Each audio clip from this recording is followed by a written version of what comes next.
Perkenalkan, nama saya Angelina Syambing, saya dari kelas 11 IPA 2. Di sini saya akan menjelaskan sedikit tentang kolonialisme dan imperialisme.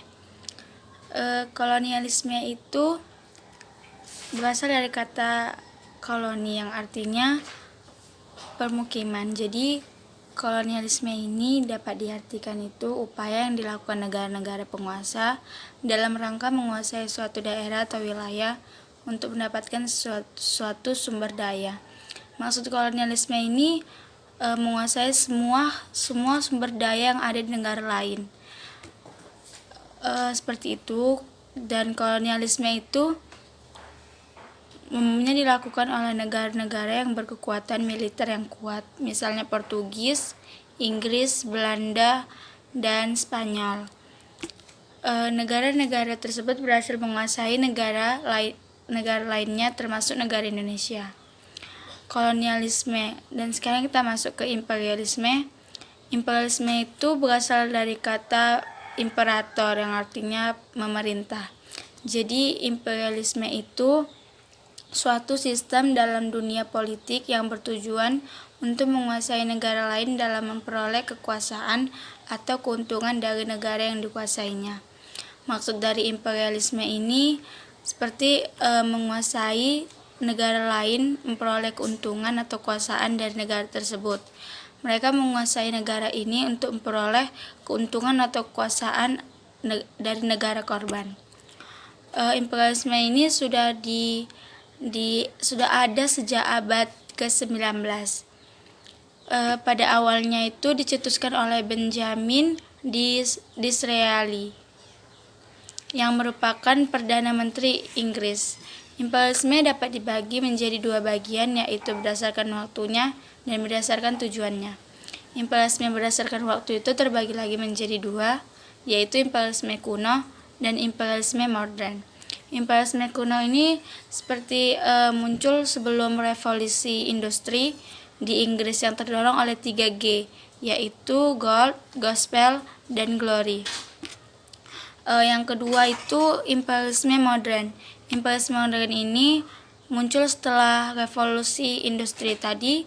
Imperialisme kuno muncul sebelum revolusi industri, ini setelah revolusi industri. Ini terdorong karena faktor ekonomi dan kebutuhan industri pada waktu itu. Dan imperialisme berdasarkan tujuan itu terbagi menjadi 4 bagian. Yang pertama imperialisme politik, yang kedua imperialisme ekonomi, yang ketiga imperialisme kebudayaan, dan yang keempat imperialisme militer. Imperialisme politik ini menguasai seluruh kehidupan politik dari negara, sedangkan imperialisme ekonomi itu menguasai sektor perekonomian dari negara lain. Imperialisme kebudayaan itu untuk menguasai nilai-nilai budaya dari suatu negara atau negara lain. Dan yang terakhir itu imperialisme militer. Imperialisme militer ini menguasai negara lain karena dianggap memiliki wilayah strategis yang bisa memperkuat pertahanan. Maksudnya menguasai negara lain, wilayah strategisnya, agar tidak kuat lagi pertahanannya. Seperti itulah. Yang ini saya akan beritahu persamaan kolonialisme dan imperialisme. Persamaan kolonialisme dan imperialisme itu menguntungkan negara penguasa atau negara yang melakukan kolonialisme dan imperialisme, serta membuat negara tersebut makmur.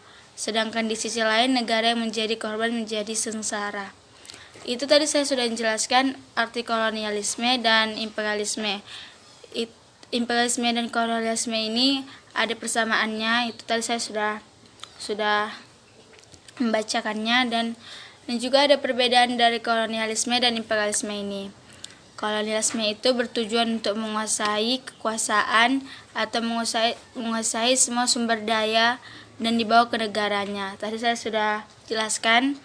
Dan yang imperialisme ini bertujuan untuk menanam pengaruh pada semua bidang kehidupan negara yang bersangkutan. Ini tadi dia menguasai semua kekuasaan atau mengambil semua keuntungan dari negara tersebut, lalu membawanya ke negara dia sendiri.